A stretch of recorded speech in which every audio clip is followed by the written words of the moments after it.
تبارك الذي نزل الفرقان على عبده ليكون للعالمين نذيرا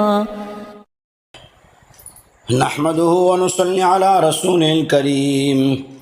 محترم سامعین، ایمان تو ایمان ہوتا ہے، محبت الہی، اللہ کی محبت تو محبت ہوتی ہے، لیکن محبت کے درجات ہوتے ہیں، مراتب ہوتے ہیں۔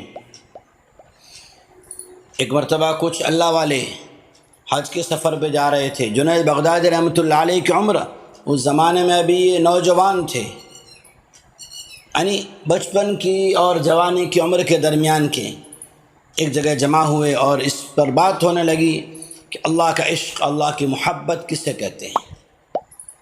ہر ایک نے اپنے اپنے اعتبار سے، اس وقت کے جو بڑے اللہ والے تھے، اپنے اپنے اعتبار سے اس کا معنی بیان کیا اور اس کی کیفیت بیان کی۔ جنید بغدادی رحمۃ اللہ علیہ ان کے مقابلے میں عمر میں بہت چھوٹے بچے تھے، تو جنید بغدادی رحمۃ اللہ علیہ سے کہا کہ لڑکی آپ بھی کچھ کہو۔ جنید بغدادی رحمۃ اللہ علیہ نے ایک جملے میں اللہ جل شانہ کی محبت سمجھا دی۔ وہ کیا محبت تھی؟ جنید بغدادی رحمۃ اللہ علیہ نے فرمایا، آدمی اپنی مرضیات کو اللہ کی مرضی کے تابع کر دے، اپنے آپ کو اللہ کی مرضی کے سامنے فنا کر دے۔ اللہ تعالیٰ نے بھی ایسی مومنوں کی کیا تعریف بیان فرمائی۔ اعوذ باللہ من الشیطان الرجیم، بسم اللہ الرحمن الرحیم۔ ومن احسن دینا ممن اسلم وجهه للہ وهو محسن واتبع ملت ابراہیم حنیفا واتخذ اللہ ابراہیم خلیلا۔ اور اس سے بہتر دین کس کا ہو سکتا ہے؟ کسی کا دین اس سے بہتر نہیں ہے۔ سب سے بہتر دین کس کا ہو سکتا ہے؟ اس سے جو اپنی ذات کو اللہ کے حوالے کر دے، وہ محسن، اور وہ نیکیوں کا عادت والا ہو، اس کی صفت نیکی کرنا ہو، اور دین ملت ابراہیم حنیف کی اتباع کرتا ہو، یعنی ابراہیم علیہ السلام جس سیدھے دین پر تھے اسی دین کے اوپر چلتا ہو۔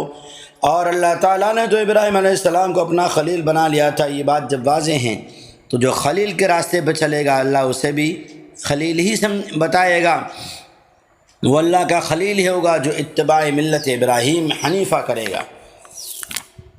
وَلِلَّهِ مَا فِي السَّمَاوَاتِ وَمَا فِي الْأَرْضِ وَكَانَ اللَّهُ بِكُلِّ شَيْءٍ مُحِيطًا۔ اے انسانو، تمہاری حیثیت تو کیا ہے؟ اتنے بڑے بڑے آسمان، اتنی پھیلی ہوئی زمین، اور زمین کے اندر کی چیزیں اور زمین کے اوپر کی مخلوقات تمام کی تمام جب اللہ جل شانہ کی مطیع و فرما بردار ہیں، اسی کی اطاعت کرتی ہے، تو انسانوں تمہیں سبق لینا چاہیے۔ ہمیں اللہ کی اطاعت اور اللہ کی محبت، اللہ کے دین کو کتنا زیادہ اپنانا چاہیے۔ کیوں؟ اس لیے کہ اللہ جل شانہ تو ہر چیز کو گھیرے ہوئے ہیں۔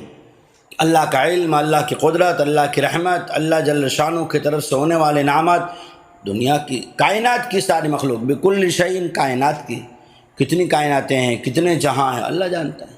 اللہ تعالیٰ نے ایک بندے کے دین کو بیان کرنے کے بعد آسمان و زمین کی مثال اس لیے دی کہ آسمانوں اور زمینوں کو اگر ایک طرف ملایا جائے، ایک طرف ایک بندے کو کھڑا رکھا جائے، کیا حیثیت باقی رہتی؟